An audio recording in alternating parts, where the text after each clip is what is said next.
કેમ છો ફ્રેન્ડ? જય શ્રી કૃષ્ણ. હું છું કિરણ પાનસુરિયા. કિરણ કિચન સ્ટુડિયોમાં આપનું સ્વાગત છે. હું આજે બનાવીશ ભીંડાની કઢી. તો કઈ રીતે બનાવવી તે હું તમારી જોડે શેર કરીશ. તો મારો વિડીયો લાઈક કરજો, શેર કરજો, ચેનલને સબસ્ક્રાઈબ કરજો, બેલ આઇકોન દબાવવાનું ભૂલતા નહીં અને કમેન્ટમાં લખજો મારી રેસીપી કેવી લાગી. મેં આ ભીંડો લીધો છે, એને હું સમારી લઈશ. શાકભાજી લઈને આવી ત્યારે જ ધોઈ લીધો હતો, તો આપણે સમારવાનો આ રીતે ગોળ ગોળ રીંગ જ કાપવાની છે. આપણે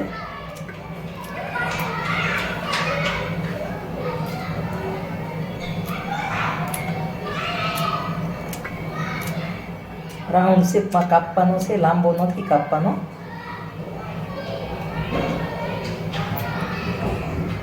આ રીતે હું બધો ભીંડો સુધારી લઈશ. આ ભીંડો મેં બધો સુધારી લીધો છે. હવે તેલ ગરમ મૂકી દીધું છે. તેલ ગરમ થાય એટલે આપણે રાઈ ને જીરુંનો વઘાર કરશું. તમે લસણ ખાતા હોય તો લસણ પણ નાખી શકો.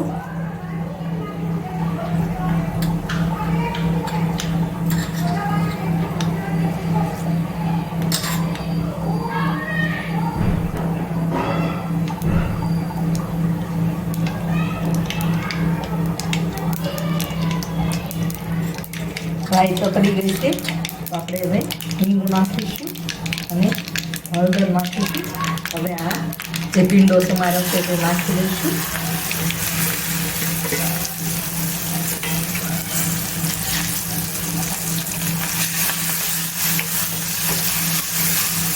હવે એમાં સ્વાદ મુજબ મીઠું નાખીશું.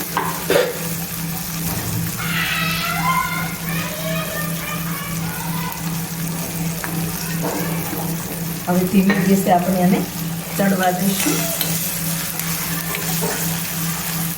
ઢાંકીને થોડી વાર રાખીશું. જે થાળી લીધી છે એ થાળી ઢાંકી દઈશું. ઉપર થોડું પાણી નાખીને ઢાંકીશું.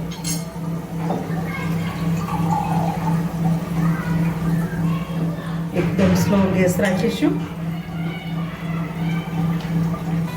હવે મેં આમાં ખાટી છાશ લીધી છે, તો એમાં આપણે એક ચમચી ચણાનો લોટ નાખીશું. આપણું શાક ચડે ભીંડાનું ત્યાં સુધીમાં આપણે આ લોટ અને છાશ, ખાટી છાશ મિક્સ કરી લઈશું. આ રીતે મેં ઓલરેડી ભીંડાના શાકમાં હળદર નાખી છે, તો આપણે આમાં હળદર નથી નાખતા. થોડી હળદર નાખી દઈએ.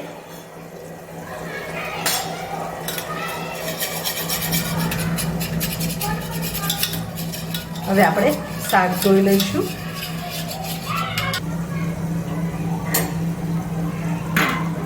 અને જોઈ લઈએ શાક.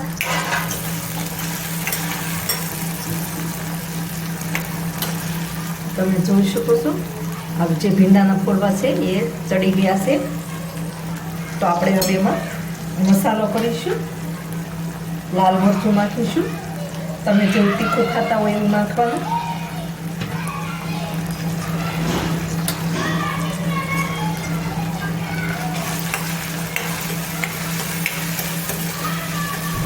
આ રીતે હવે ધાણા જીરું પાવડર નાખીશું.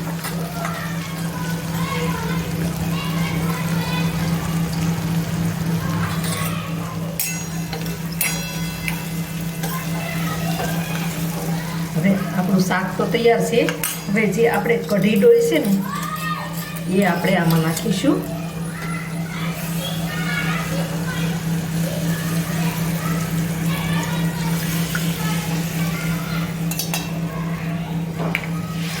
મારે કાઠિયાવાડમાં કઢી ડોઈ એવું કે એટલે જે આપણે કઢી ડોઈ એ આમાં નાખી દીધી. હવે આપણે હલાવવાનું એક ધારું, કારણ કે જો હલાવશું નહીં તો છાશ છે એ ગરમ થશે ને તો ફાટી જશે. એટલે આપણે એકદમ ઉકળે ત્યાં સુધી હલાવવાનું છે. ગેસ થોડો ફાસ્ટ કરીશું.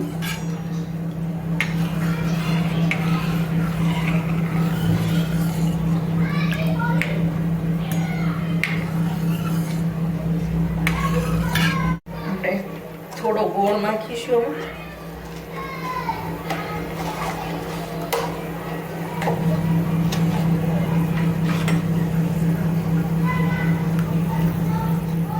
તમે જેવું ગળ્યું ખાતા હોય એ પ્રમાણે નાખવાનું. ગળ્યું ના ખાતા હોય તો નહીં નાખવાનું. કઢીમાં તો લગભગ થોડા ઘણું બધા નાખતા જ હોય. આપણે મીઠું નાખીશું.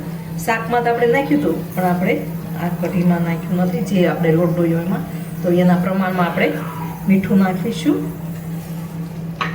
હવે ફટાફટ લાવીશું.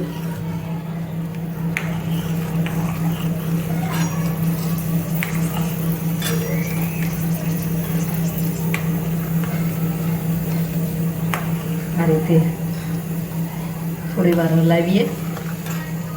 તમને એવું લાગે તો તમે ચાખી અને ગળપણ અથવા તો મીઠું નાખી શકો છો. મેં તો માપનું નાખ્યું, મારે તો જરૂર નહીં પડે. હવે આપણે ભીંડાની કઢી બનીને તૈયાર થઈ ગઈ છે, તો આપણે સર્વ કરીશું. હવે આપણે આ બાઉલમાં સર્વ કરીશું. તમે જોઈ શકો છો કેવો સરસ ભીંડો ઉપર દેખાય છે. તો આપણે હવે સર્વ કરીએ.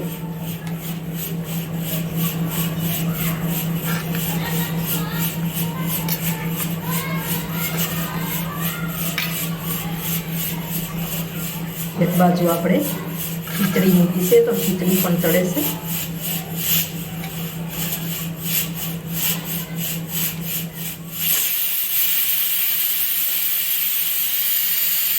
તો આપણે હવે ધાણાથી ગાર્નિશ કરીશું.